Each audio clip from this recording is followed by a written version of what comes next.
My name is Norrie Williamson. I'm the Old Mutual virtual coach, and I've run Comrades 20 times, and Comrades for me is a very passionate race. So I love talking about Comrades. The first up run was in 1922. The organisers felt that the section from Durban City Hall up to Tollgate was too tough. So the 1922 race actually started, the first up run, from Tollgate. The first section is 37 kilometres long, up to the top of Botha's Hill, just past Kearsney College at the petrol station up there. 1,000 metres of climb, and in that 37 there's only 3.55 kilometres of downhill. Now unfortunately the downhill is very steep, and any runner running downhill tends to break, so that means that their quads are actually hammered. So you've got two things going on. You've got all these climbs going up at an incline of about 3%, which is energy sapping, and then you've got the only relief you've got is the downhill 5%, which is wrecking the quads. So this is softening them up for the second and subsequent sections. So having conquered Botha's Hill, you're now on the fastest part of the Comrades Up run, and that takes you from top of Botha's Hill through to Drummond, which is typically called halfway, but it's not halfway. It's 45 k's to Drummond this year and 43 from Drummond.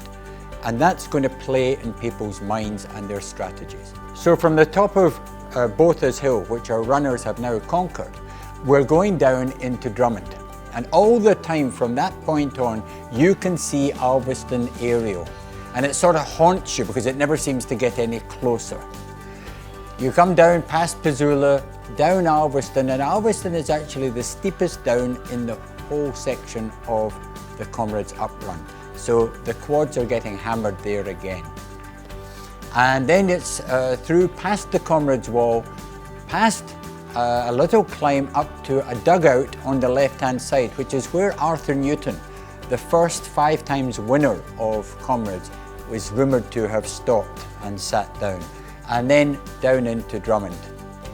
Now Drummond is fast downhill, and you don't notice that on the day, and the runners will be going far too fast because of the spectators there, the halfway, the music, all the encouragement, and then they face immediately a steep uphill, over 2.5 kilometres of uphill to the top of Inchonga. And that change from steep down to steep up actually hammers the runners. So they're really getting softened up by there. Section 3 is probably the easiest of the whole route. And the reason for that is, apart from Inchonga, which is 2.5 kilometres up and 2.5 kilometres down the other side, there are no major hills. However, there are a few that people don't talk about which will take energy that hasn't been budgeted for. So you go over Inchonga and down the other side, then you pass through a place called Mission. In fact, there's a crucifix on the horizon on the right-hand side, which many people haven't even seen.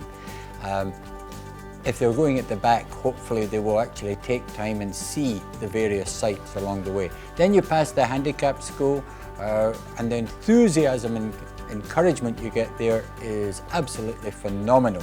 It's when you realise you're just so lucky to be able to run, let alone anything else. From there you go through to Inchonga West, and it's a nice downhill, and you're getting carried away, and then all of a sudden there's this short, steep up, and it's actually Radnor Hill. And that takes you to Harrison Flats, which aren't flat, by the way. Don't know how they got that name, because they're downhill this year. And that takes you through to Cato Ridge.